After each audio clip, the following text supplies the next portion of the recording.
eu percebo que tem uma noção social de masculinidade, ser homem, que é relacionada à violência, que é agressiva, que tem uma licença para violência, e que ela tá aparecendo com muita sem máscara, né, sem esconder nada. Então eu acho que a gente está no momento de ver tudo isso muito exposto. E ao mesmo tempo, eu acho que no campo dos estudos de gênero e da atuação, sobre gênero, a gente está no momento de testar o que a gente pode fazer para minimizar os danos dessa lógica de masculinidade que se vê como muito aproximada da violência.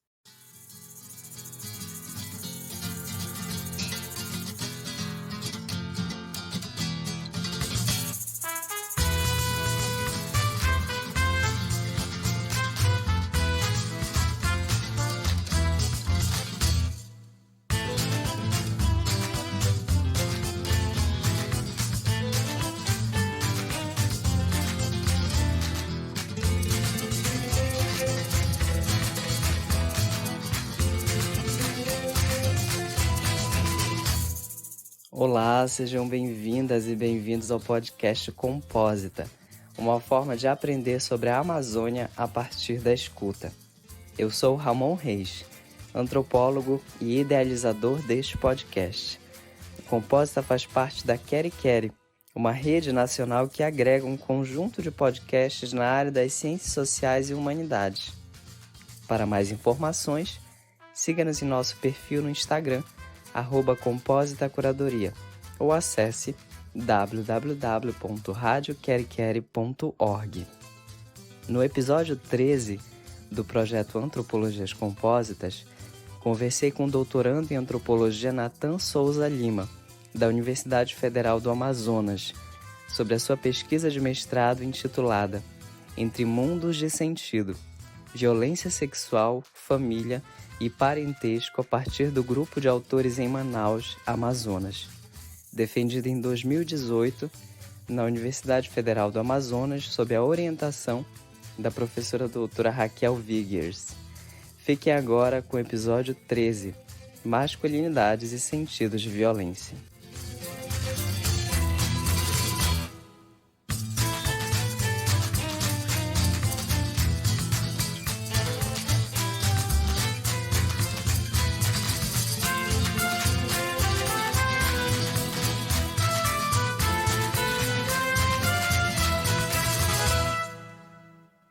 Meu nome é Natan Souza, estou atualmente fazendo doutorado em antropologia social na Universidade Federal do Amazonas e eu participo, sou pesquisador do Núcleo Azul Lilás, que é o Núcleo de Estudos em Gênero, Famílias, Conflitos e Sexualidades, que é coordenado pela professora doutora Raquel Wiggers, que é minha orientadora desde a graduação, né, graduação, mestrado e doutorado. Que na verdade te acompanha, né? A gente vê, Sim. tava lembrando dos eventos que eu já te vi com ela. Sempre E um do ela, lado do outro, né? e ela parece uma mãezona, assim.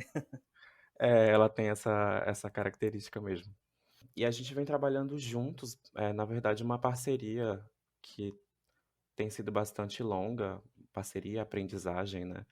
Desde a minha graduação, a gente vem trabalhando principalmente com gênero e violência sexual, olhando para a questão de violência sexual intrafamiliar, que mexe principalmente com a violência sexual contra crianças e adolescentes.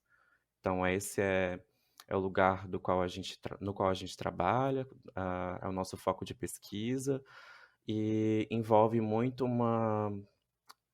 um estreitamento entre a atividade de pesquisa e a atividade de extensão, porque a gente sempre está com demandas que são das instituições onde a gente atua, com as quais a gente dialoga, e também a partir disso, né, construindo problemas de pesquisa, perguntas e dilemas para investigar e para se debruçar.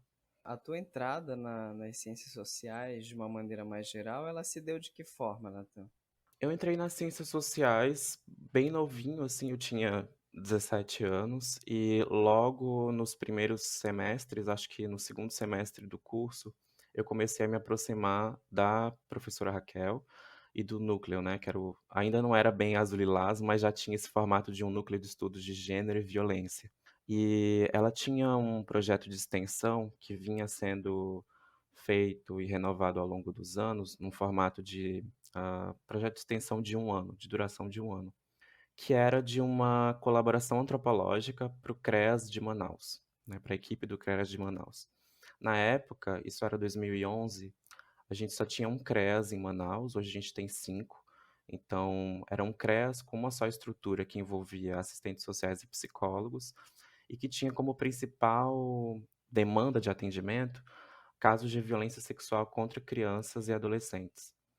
Então, nessa proposta de projeto de extensão, a gente fazia algumas oficinas, a gente elaborava cartilhas, levando conceitos sobre gênero, violência, família, porque ainda existia muito uma lógica daquela de que a violência ocorria por conta de uma família que era desestruturada, ou de uma família que tinha condições de moradia precárias, ou de uma família que não tinha um pai presente. Então, a gente estava trabalhando para que, instrumentalizando essas profissionais para afastar um pouquinho esses preconceitos, né, e levar uma contribuição que, fosse mais conceitual, mais teórica e menos preconceituosa, em relação aos atendimentos. E aí acabou que eu entrei nesse projeto de extensão em 2011, a equipe era quase toda formada por mulheres, e nesse CREAS existia um grupo, que era um grupo de atendimento psicossocial para homens acusados de violência sexual contra crianças e adolescentes. Esse grupo era voluntário, que foi constituído por uma psicóloga que teve uma ideia num atendimento, de uma criança vítima de violência sexual, de criar um atendimento que fosse voltado para os homens, né, para os homens agressores, no caso. Porque ela dizia que estava muito cansada de ouvir as demandas das vítimas e não encontrar nenhum tipo de saída desses circuitos de violência que ocorriam principalmente nas famílias. Então, ela elaborou esse grupo de atendimento psicossocial para homens autores de violência sexual, que era chamado lá na instituição de grupo de autores. E como eu era o único homem nesse lugar, eu acabei sendo deslocado para ou incentivado a me aproximar do grupo de autores e compreender como que o grupo de autores funcionava e etc, né. E aí a Raquel foi a pessoa que fez a mediação através desse projeto de extensão, entre a minha aproximação, no grupo de autores e o CREAS e a psicóloga que coordenava o grupo. Na leitura que a gente faz da antropologia, em alguns momentos, essa noção de experiência e da experiência enquanto algo que conecta com uma realidade de alguém que pode ser que esteja próximo a nós ou não, ela é fundamental para como a gente vai criar conceitos, por exemplo, que aparece na tua dissertação, que é um conceito que chama de conceito sentimento, que é a noção de cuidado. Uhum. Logo no início do trabalho, e eu fiquei pensando em outras pesquisas onde essa mesma noção aparece de uma forma parecida ou não, né? Ah, e eu fiquei agora pensando no fato, e eu acho que isso se conecta, por exemplo, com o fato de tu ser uma pessoa, ser um único homem trabalhando num lugar que era predominantemente ocupado por mulheres. Talvez isso tenha um impacto direto na produção dessa dissertação e na tua experiência mesmo subjetiva, que eu acho que seria interessante colocar aqui, porque em vários momentos da própria antropologia, da produção das etnografias, a gente vê um início, né, numa introdução de trabalho, né, logo nesse início, nesse primeiro contato que a gente tem, como que isso vai sendo articulado nas nossas próprias formações enquanto pesquisador, né? Essa narrativa que tu conta, eu fiquei imaginando várias outras situações da tua própria formação dentro dos espaços da própria academia, né? O quanto que a academia não é cuidadosa, por exemplo, em determinados sentidos com as nossas questões pessoais, né? Com a nossa própria subjetividade. A academia não está muito interessada, por exemplo, em saber se a gente comeu, saber se a Exatamente. gente está bem mentalmente, né? em saber se nós somos os únicos homens a estar fazendo uma pesquisa num espaço predominantemente ocupado por mulheres, ou se é o inverso, por exemplo, né? Então, acho que a academia deve ter nesse início aí ter sido conflitante de alguma forma. Não sei, Natan, estou fazendo uma reflexão. Eu acho que essa reflexão é bem necessária, bem importante, porque os primeiros dilemas que eu enfrentei em estudar homens autores de violência sexual foram principalmente ocasionados por situações na academia. E no CREAS também, porque havia uma relutância muito grande no CREAS, por elas serem mulheres e profissionais que estavam trabalhando diretamente com as vítimas, com a existência de um grupo que atendia os agressores. Então havia um incômodo em relação a isso. E aí eu era um homem que estava entrando nesse lugar para fazer pesquisa justamente com outros homens que eram agressores sexuais. Então isso já gerava um desconforto, né, um embate. Ao mesmo tempo, na academia, eu sentia muito uma relutância no sentido de, tá, mas por que que tu está fazendo pesquisa com esses homens agressores? Tu estás dando voz para eles, né? Porque existe muito ainda uma lógica de que a gente está fazendo pesquisa e a gente está dando uma voz ou uma possibilidade de falar, né? De alguém falar, no sentido de defender, né? Essa voz é como se fosse um esforço de defender um ponto de vista. E no caso da pesquisa que eu estava fazendo, não se tratava de defender um ponto de vista, mas de compreender quais eram as noções, compreender quais eram as lógicas, compreender as relações estruturais, ou o que estava envolvendo a violência sexual, né? O que esses homens argumentavam, partindo das relações de gênero, partindo das relações familiares, das moralidades vigentes, que de fato estava colaborando para que aquelas violências acontecessem, para que elas fossem cotidianas, para que elas não tivessem uma interrupção e que o Estado também não apresentasse nenhuma interrupção desse ciclo de violência definitiva. E aí, nesse ponto, acho que é importante destacar que todos os homens com os quais eu conversava no grupo de autores, todos os homens que participaram da pesquisa, eram homens que não estavam presos, eram homens em liberdade, homens cujos processos não estavam andando. Muitos processos foram arquivados porque não tinham provas suficientes. E aí vem todo aquele problema que envolve as provas e a justiça em relação às violências de gênero no Brasil, né? Mas foi muito desafiador encarar esse circuito de moralidades, tanto do CREAS quanto da academia, porque envolvia muito esse lugar ah, das relações de gênero, de dar voz para alguém que está sendo acusado de um crime tido como brutal, bárbaro, né? Uma violência indizível, que as pessoas não gostam de falar. E também tinha um outro aspecto, que é, eu sou um homem gay. Então, isso trazia uma outra nuance para minha atuação no grupo de autores. Eu acho que num momento na minha dissertação eu falo do uso das roupas, por exemplo, né, da forma de se comportar, a forma de falar, e que tinha todo um processo de policiamento, assim, hã, de controle, de cuidado, de certa forma, para que eu conseguisse fazer essa pesquisa andando nessa corda bamba de vários interesses, várias percepções que estavam ali, estavam situadas no campo da pesquisa.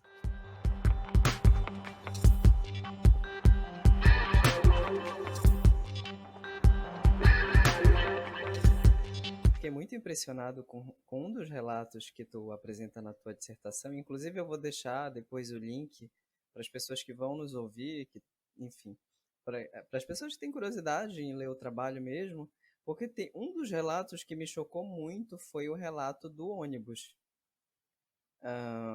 E assim, eu não vou falar da tua pesquisa, eu acho que seria mais interessante que tu fales sobre esse relato, que conecta, eu queria, que é uma coisa que aparece, não está no início da dissertação, mas ele vai aparecendo conforme a gente vai acionando a sexualidade, a gente aciona a estética, a estilística, enfim, a forma como a gente se projeta num cenário de pesquisa.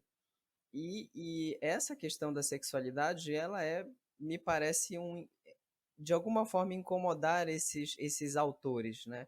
esse grupo de autores e de diversas maneiras, dentro e fora daquele espaço, né?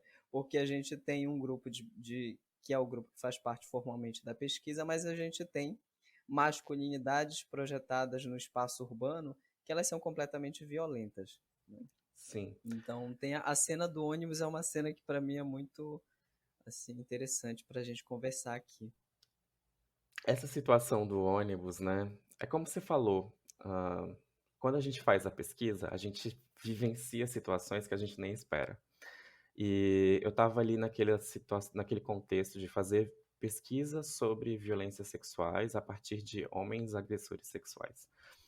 E naquela época o CREAS de Manaus, ele ficava numa zona da cidade, era o único CREAS, ele ficava numa zona da cidade que é bem difícil de chegar de ônibus.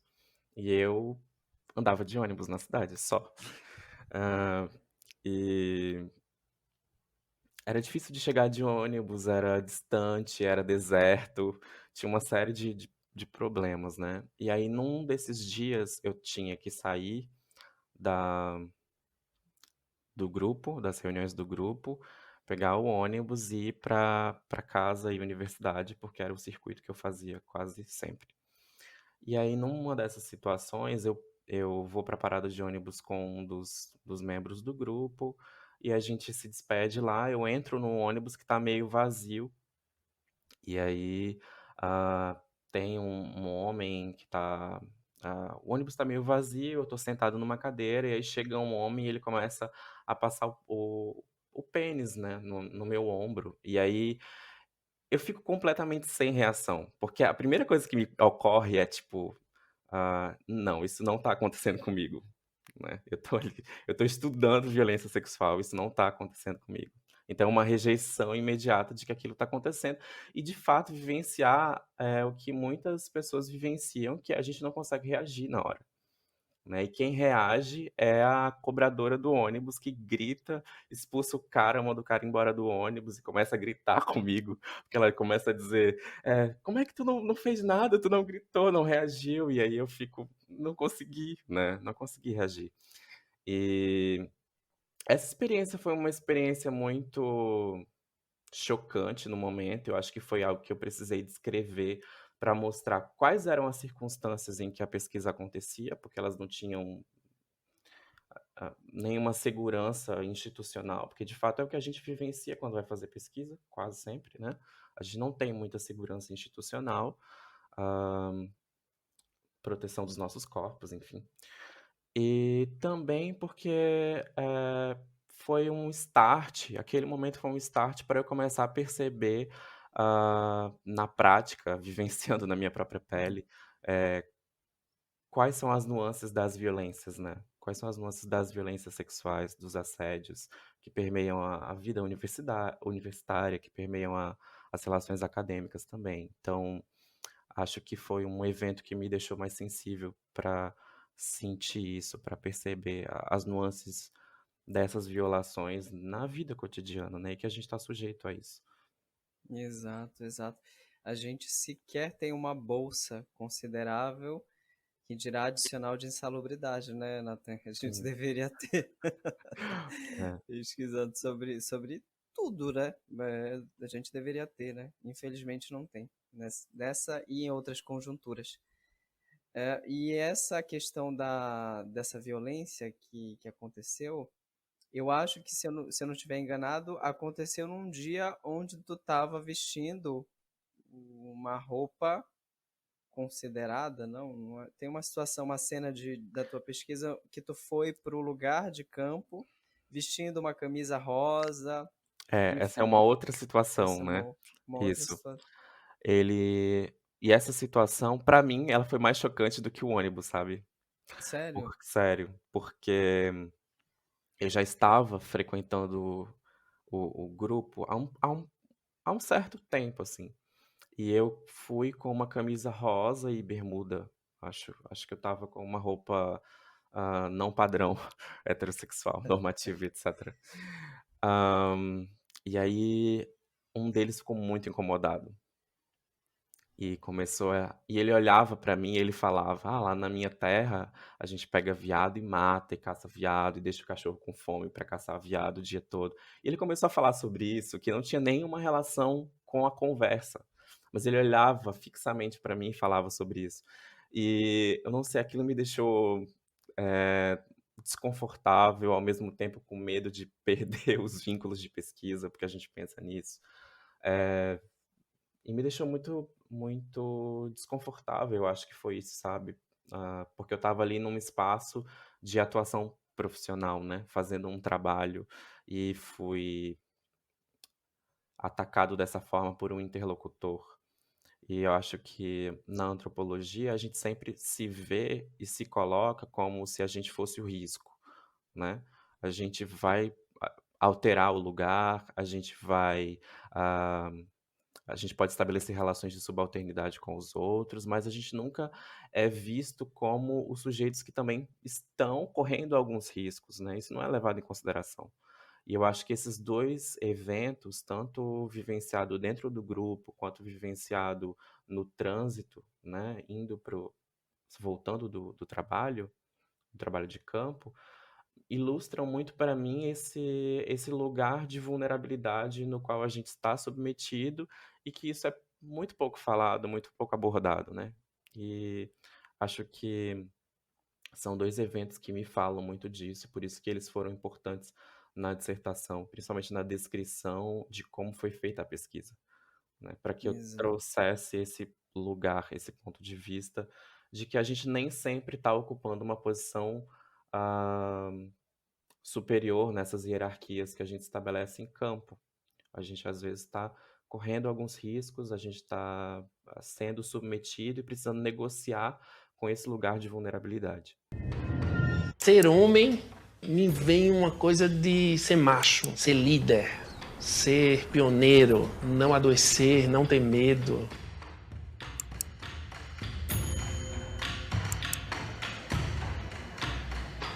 Quer pegar um pezinho menor, velho? Não. Não, é pra aparecer com o pezinho pequeno. Aí já fudeu. Um traço muito forte da masculinidade clássica é: eu não sofro, eu não me queixo, eu não mostro fragilidade, eu não apresento vulnerabilidade, eu não vou falar sobre pontos fracos, coisas que eu não consigo entender em mim. Há pouco eu pensava, eu não queria que ninguém mexesse, né? No meu, né? Não é por conta que os amigos da gente tiram o sarro da gente, né? Então fazia o toque. Meu irmão é mais velho, né? Tá com 80 e poucos anos, não ia no médico. Agora está com câncer no estômago e o médico já liberou ele que não tem mais cura. Então, para morrer na casa. O machismo mata homens todos os dias. Mata, violenta, estupra mulheres todos os dias. Aquilo que a gente quer para os nossos filhos, para as nossas filhas, a gente tem que querer também nos nossos relacionamentos afetivos. E muitas vezes os homens falam: se isso acontecesse com a minha filha, eu não aceitaria jamais. Ele ia ver o que era bom. Mas eu já peguei casos em que esse homem comete violência contra a parceira, contra a mulher. Oi, eu nunca tinha lidado com um relacionamento abusivo antes. Então eu não tinha noção dos sinais, que hoje em dia seriam muito mais claros para mim. Eu acho que se ele tirasse minha vida, o problema era meu. É como se fosse evoluindo de uma maneira ruim. Talvez a minha referência para minha filha de 13 anos como um homem, aparentemente, a gente pode perguntar para ela, é bacana. Eu não sei, mas eu acho que sim, pela troca que eu tenho. Quando é, Noca, que eu sou chato como homem, assim? Você é machista, ou você é careta, ou você... Eu acho que... Uma bronca, né? Se você parasse de ser orgulhoso desse jeito que você é... Parece ser metida. Parar com esse seu jeito de sempre querer impor as suas vontades e tentar entender um pouco mais como eu e como as outras pessoas que moram nessa casa se sentem. Ela deve estar certa. Né? Eu acho que ela tá certa.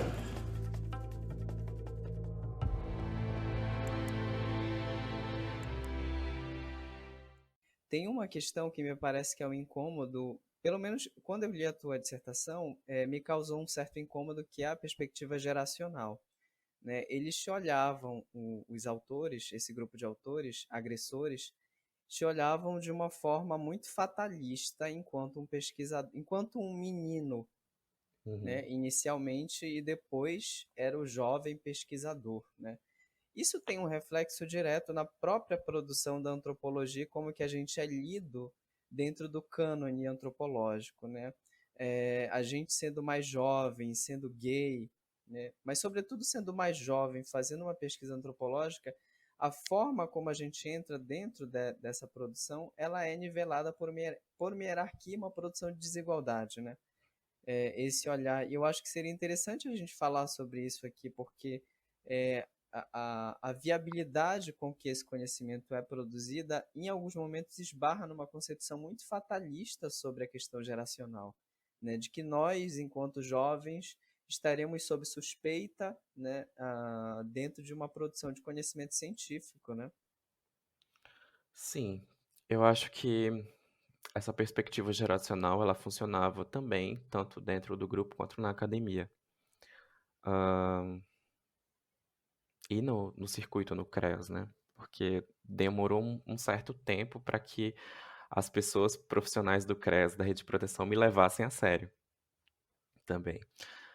Mas dentro do grupo tinha muito uma coisa de, "O que que esse menino está fazendo aqui?", né, "O que que ele está fazendo pesquisando sobre isso?". E aí, conforme eu ia modelando essa percepção, porque acho que tinha muito uma coisa de eu perceber como eles me viam e modelar essa percepção que eles podiam ter de mim, para que eu conseguisse imergir e construir laços no grupo e fazendo a pesquisa de campo. Conforme o tempo ia passando, eles iam modelando essa percepção, eles mudavam meu status, né, deixei de ser esse menino para se tornar um jovem pesquisador. Tá, ele é promissor em alguma coisa, então a gente pode falar algumas coisas para ele. Era mais ou Principalmente menos isso. quando ele trouxe reconhecimento. Sim. Sim, porque tinha muito um feedback de: "Tá, o que que tu vai trazer para nós, né? Ah, tu publicou isso, tu foi para o congresso tal". Eles queriam muito saber dessas coisas, né. A gente está sendo relevante em alguma coisa? Ah, então tu és um jovem pesquisador. E na academia rolava muito uma coisa de,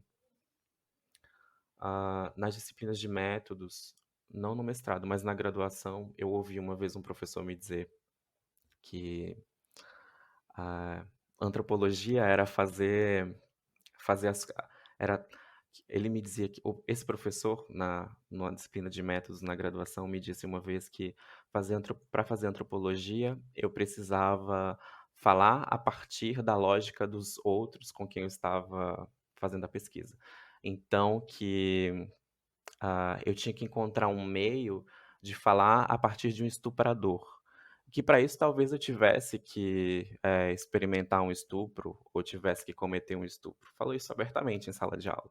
Então, era um tema que, por eu ser jovem, por eu ser um homem gay, um homem pobre, um homem pardo, estar em diversas posições, assim, ah, de desigualdade, de diferença, eu era muito constrangido em vários espaços por conta dessa pesquisa, né. Não era só no grupo de construir uma imagem de jovem pesquisador no grupo, mas era de construir uma imagem de jovem pesquisador sério, com método, com teoria, dentro da academia também, porque senão era os homens principalmente, né, os professores homens passavam por cima, assim. Então, era um processo foi um processo de muitas violências para manter esse lugar e para chegar numa posição em que essa pesquisa tivesse alguma relevância, fosse ouvida e fosse respeitada de fato. E eu acho que no CREAS, na Rede de Proteção à Criança e Adolescente, eh, o incômodo era mais relacionado ao tema da pesquisa mesmo, não tinha muita relação com, todas essas diferenças, Apesar do que tem muitas diferenças e muitas hierarquias na rede de proteção, tem os juízes, as juízas, as advogadas, as psicólogas, secretárias, etc., né? E a gente é apenas o pesquisador, apenas a pessoa que está estudando, escrevendo. Então, foi um processo de lidar com as hierarquias, lidar com as diferenças, lidar com as desigualdades, incorporá-las em alguns momentos e trabalhar com elas. Então, ao mesmo tempo que foi um processo de lidar com tudo isso, foi um processo de construção de si também, né? Eu acho que isso envolve muito as nossas pesquisas como antropólogos. A gente precisa olhar para nós e construir um pouco qual é o nosso lugar e como a gente vai se manter nesse lugar fazendo pesquisa. Exato. E a tua dissertação, ela tem 5 capítulos, o que eu achei bastante até para uma dissertação, apesar dela ser curta, né, a gente consegue ler, ela tem 100 e poucas páginas, consegue ler assim numa sentada, sabe? É rápido a leitura.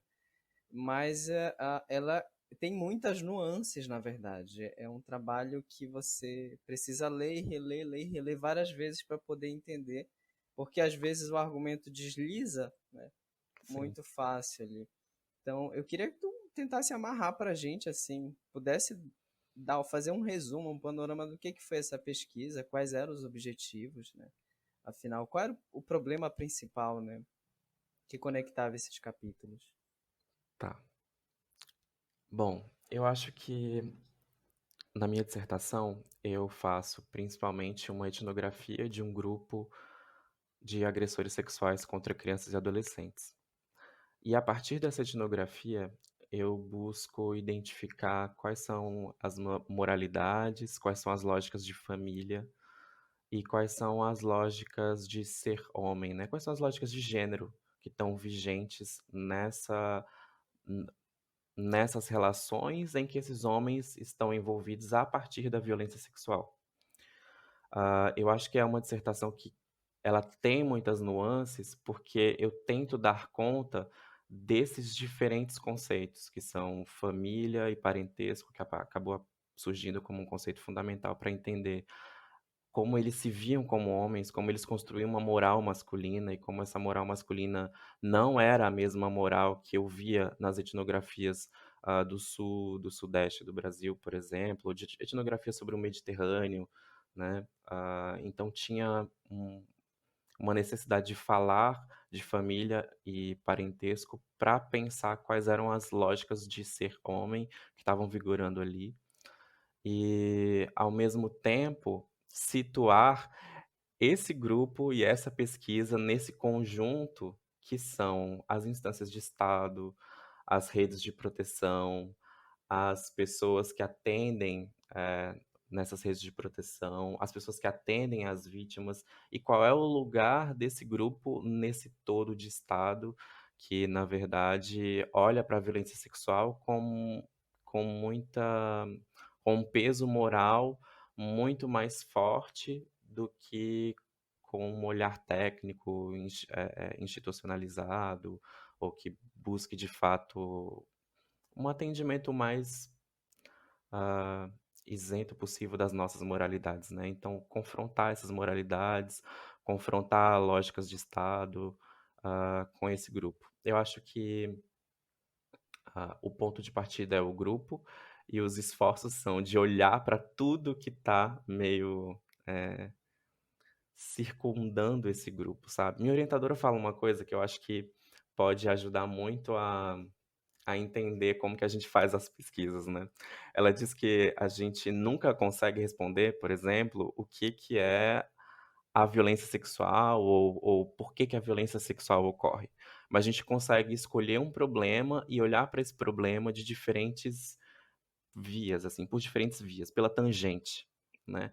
E na minha dissertação, o meu esforço é esse, de colocar esse grupo como problema central e, a partir desse problema central, olhar para tudo que o tangencia, né? Olhar para a família, olhar para o parentesco, olhar para as moralidades, para o gênero e olhar para o Estado, como o Estado funciona dentro desse circuito todo.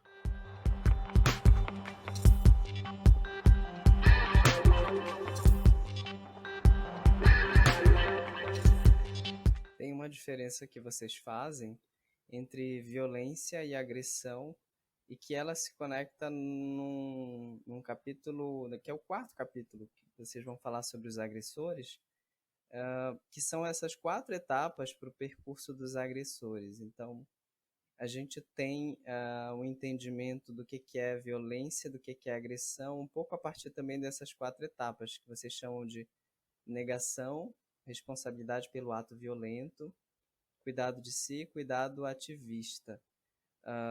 E eu fiquei pensando o quanto que isso conecta a gente com uma noção, que é isso que tu está antecipando, na verdade, na tua fala, que é sobre a moralidade relacionada à produção da masculinidade.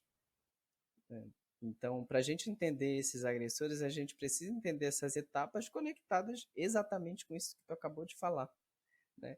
E aí tu falou assim, dessa diferença regional, sul e sudeste. Como é que a gente consegue entender essa produção dessa masculinidade dentro de um processo de desigualdade que vai esbarrar numa produção de uma violência, né, por exemplo? E que essa violência, a depender de como ela é agenciada, ela é totalmente moralizada. Eu nem sei se a violência é possível, que a gente consegue sair dessa chave da moral, sabe? Eu não sei, né, se é possível. Mas qual que é, afinal de contas, essa diferença dessa produção, dessa masculinidade para outras regiões do país, né? Se a gente pode colocar nesses termos. Olha, eu acho que esse foi um grande problema para mim, e é até hoje. Porque quando se fala em masculinidades, a gente vê as pessoas falarem, né, de uma série de adjetivos e características que são comuns a todas as pessoas. Então, força, virilidade, ou maior acesso à violência, etc. E aí, eu sempre estive um pouco preocupado em o que tem de específico nessas masculinidades. Tem alguma coisa que eu possa falar de masculinidades nas pessoas com as quais eu estou trabalhando, né? Com os meus interlocutores de pesquisa, que seja específica deles, que faça com que explique ou que norteie um pouco a forma de como eles se percebem no mundo, as moralidades que eles têm, etc. Né? E aí, no conjunto das obras sobre masculinidades, a gente vê muito uma tendência a uma generalização. Né? E a gente que é antropólogo, a gente não gosta muito das generalizações, né? A gente tenta pensar um pouco em generalizações, mas também em especificidades. Então, eu sempre tentei ficar muito atento às especificidades. E a forma que eu encontrei de falar das especificidades foi pensar em quais eram os processos narrados sobre ser homem que eram elaborados dentro das reuniões desse grupo. E aí, a partir desses processos, eu elaborei essas categorias, essas 4 categorias, que elas servem para esse grupo. Eu já vi que, em outros trabalhos, que algumas categorias são muito semelhantes com o que outros antropólogos, outros cientistas sociais e psicólogos também veem em outros atendimentos, mas eu tentei fazer um esforço de pensar em categorias que falassem um pouquinho de lógicas de ser homem ou moralidades em torno de masculinidades que fossem próprias daquele grupo. E eu acho que esse esforço veio muito de uma produção na antropologia que estava pensando um problema que é se os homens, autores de estupros, autores de violências sexuais, eles podem passar por algum tipo de mudança, né? Eu acho que quem começa com essa pergunta é a Liza Nota Machado, num texto chamado Sexo, Estupro e Purificação. E é um dos primeiros textos que vai jogar esse problema, porque até então, na produção antropológica, a gente tinha uma discussão muito forte sobre homens e violência e sobre homens e violência doméstica. Mas quando se falava em estupro, havia uma certa relutância em pensar quais eram as masculinidades que estão, de fato, cometendo estupro, né? o estupro é cometido por lógicas que são sociais, ele é baseado em lógicas que são sociais e culturais, ou ele é cometido por um impulso físico de uma pessoa louca, descontrolada, uma pessoa que tem uma patologia, e aí a gente entra na seara das pedofilias também, etc. E aí, quando eu me aproximei do grupo, eu percebi que era necessário fazer uma discussão, uma delimitação, mostrando que haviam processos sociais que estavam relacionados às masculinidades de homens que estupram, né, de homens que cometem estupro. Esse foi o esforço que eu fiz ao traçar essas 4 etapas. E vendo também que o que eles me traziam não tinha tanta relação assim com narrativas sobre o sudeste do Brasil ou sobre o sul do Brasil, né. Por exemplo, quando a gente usa o conceito de honra, que a Cláudia Fonseca utiliza, a Marisa Correia utilizava, muito baseado na discussão do Pete River sobre honra dos homens no Mediterrâneo. A gente não vê a mesma lógica de honra, ou a mesma lógica, ou não vê a honra como um conceito central para as moralidades aqui no Amazonas, né. Eu, pelo menos, durante esses anos de pesquisa, não consigo ver o conceito funcionando do mesmo jeito. E aí um desafio que eu acho que eu não encerro na minha dissertação e provavelmente não vou encerrar na minha tese, e vai ficar aí para muita gente trabalhar, Fica para outra fica para pessoa muita essa. gente, quais são as moralidades que estão vigorando aqui, né, e que norteiam as formas de ser homem, as masculinidades que existem no Amazonas. Eu acho que tem mais de uma, acho que cabe fazer muita pesquisa ainda sobre formas de ser homem no Amazonas e na Amazônia, pensando os deslocamentos, os processos coloniais, ah, as migrações todas, né. A gente sabe que a Amazônia é um todo bastante complexo.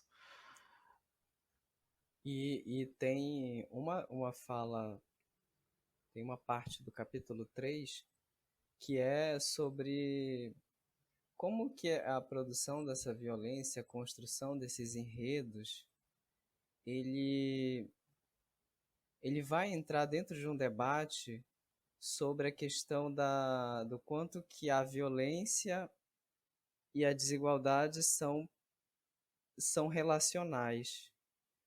E tem uma parte que é bastante teórica do trabalho e vai chamando para a gente a conversar e refletir sobre algo que tu fala lá no capítulo 3, que é assim, quando falamos em vítimas, nem sempre nós estamos interessados no conflito entre os sujeitos, como se pudesse ser resolvido mais em fortalecer a partir da relação de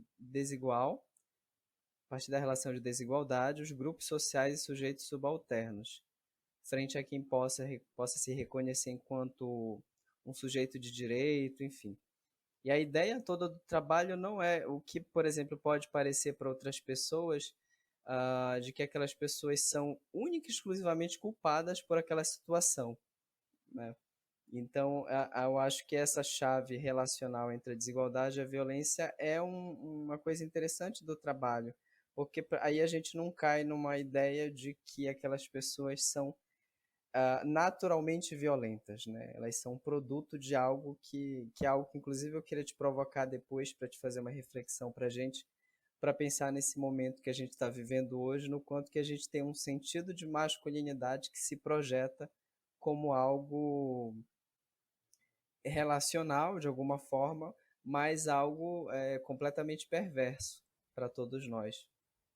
Essa lógica do conflito, ela foi fundamental para pensar os casos em família, porque praticamente todos os casos que eu abordei durante a pesquisa, eles eram casos de violência sexual intrafamiliar.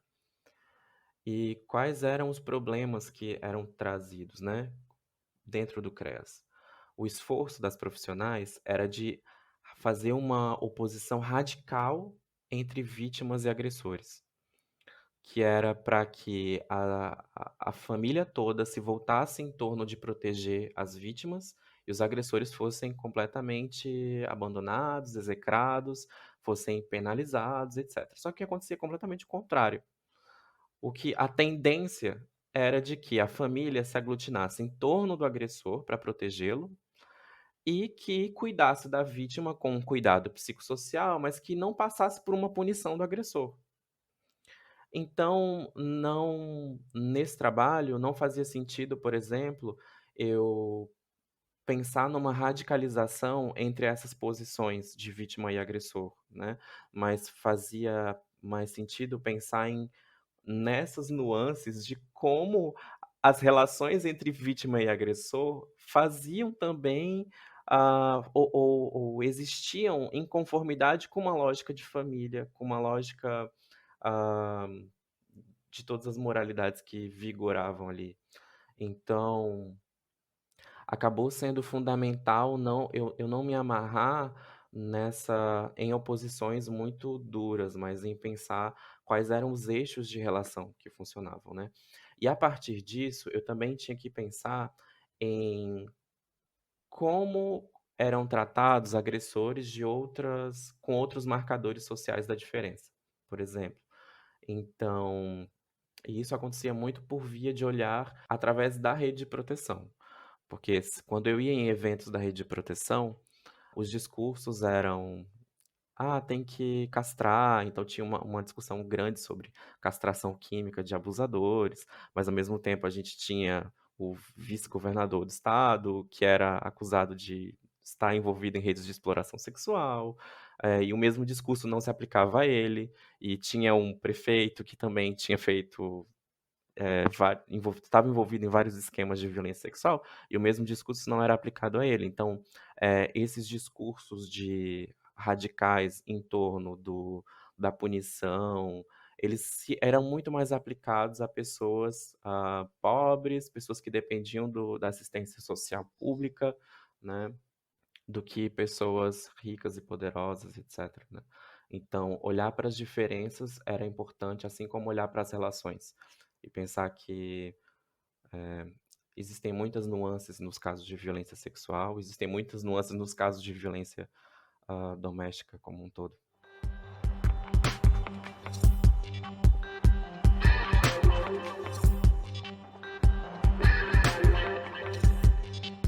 Queria te ouvir agora, já caminhando para o final,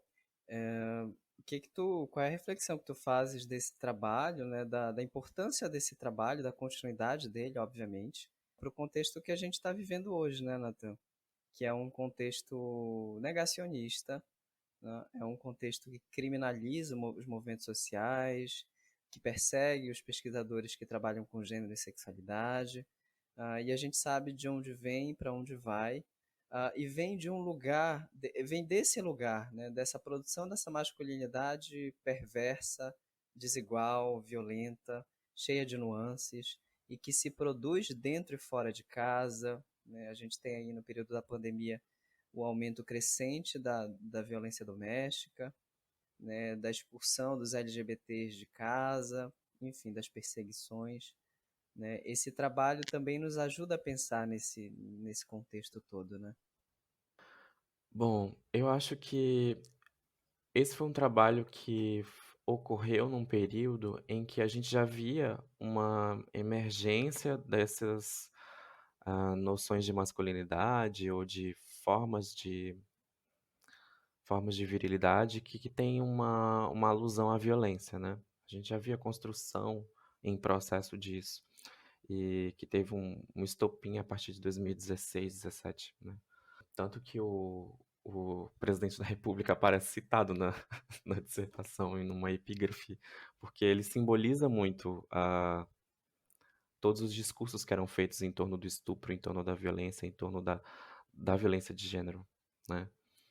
E acho que a gente não está no momento de ver novidades, sabe, nesse aspecto. Eu acho que a gente está vendo, na verdade, a explosão de muita coisa que estava retraída em termos de masculinidades. Assim, quando eu vejo as notícias sobre violências de gênero, como um todo, eu vejo muito do que eu via e do que eu ouvia lá nos grupos onde eu fazia pesquisa.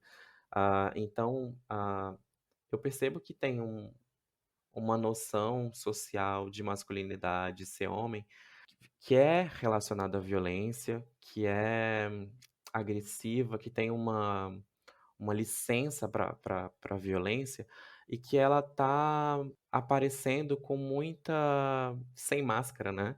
Sem esconder nada. Então, eu acho que a gente está no momento de ver tudo isso muito exposto. E, ao mesmo tempo, eu acho que no campo dos estudos de gênero e da atuação sobre gênero, a gente está no momento de testar o que a gente pode fazer para minimizar os danos dessa lógica de masculinidade que se vê como muito aproximada da violência. Eu não acho que a gente tem ainda todas as pistas para possibilitar as mudanças necessárias.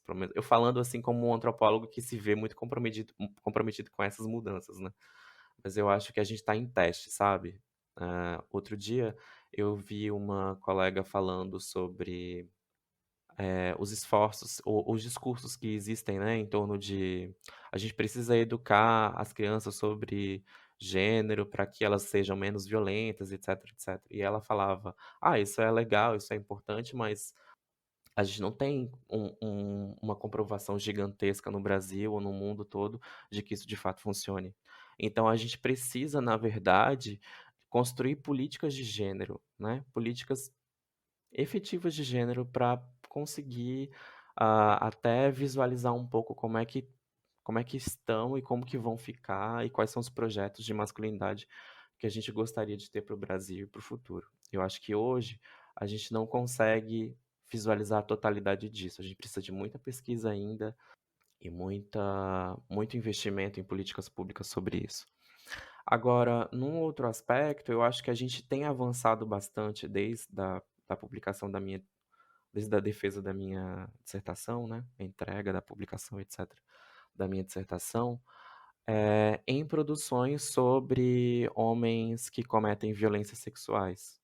A gente tem alguns trabalhos grandes e importantes que olham para homens autores de violência sexual por outras vias, outras perspectivas, mas que fazem isso com muita eficiência.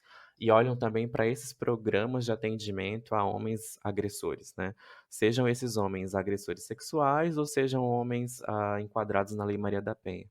Então, a gente tem um avanço dentro da antropologia de pesquisas nesse tema, pesquisas importantes, pesquisas com um olhar bastante aguçado, né? Tem o Paulo Vitor, tem o Everton Rangel, tem a Isabela Venturosa.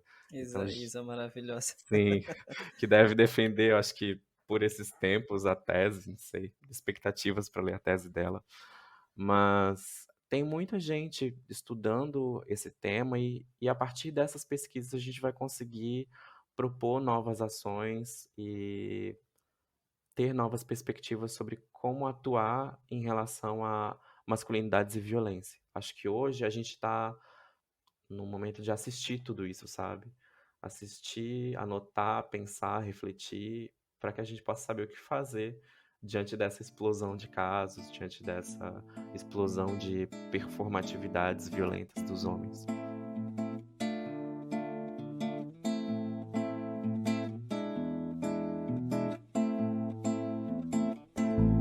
E agora, José, a festa acabou, a luz apagou, o povo sumiu, a noite esfriou. E agora, José, e agora você que é sem nome, que zomba dos outros, você que faz versos, que ama, protesta. E agora, José,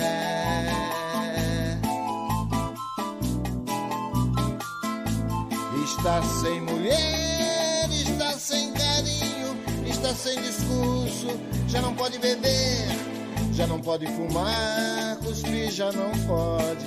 A noite esfriou, o dia não veio, o bonde não veio, o riso não veio, Não veio a utopia e tudo acabou, e tudo fugiu, e tudo mofou, e agora José, sua doce palavra, seu instante de febre, sua cura de... Chegamos ao final de mais um episódio e gostaríamos de dedicá-lo a todos que acreditam em uma sociedade mais justa e menos desigual, com base no respeito e na valorização das diferenças sexuais e de gênero. Portanto, precisamos compreender que as múltiplas formas de vivenciar as masculinidades não podem ser um sinônimo de naturalização e reprodução de violências. Se você gemesse, se você tocasse a valsa vienense, se você dormisse, se você cansasse, se você morresse, mas você não morre. Você é duro, José, sozinho no escuro, qual bicho do mar, sem teogonia, sem parede nua pra se encostar, sem cavalo preto que fuja a galope. Você marcha, José, José para onde? Marcha, José, José para onde? Você marcha, José, para onde? Marcha, José, para onde? José, para onde? Para onde? E agora, José, José para onde? José, José para onde? E agora, José, para onde? José, para onde? E agora, José? Você ouviu o episódio 13 do projeto Antropologias Compósitas, uma produção de Ramon Reis. As vinhetas que compõem o episódio são de Purple Planet Music e Paulo Diniz. Podcast Compósita, uma forma de aprender sobre a Amazônia a partir da escuta.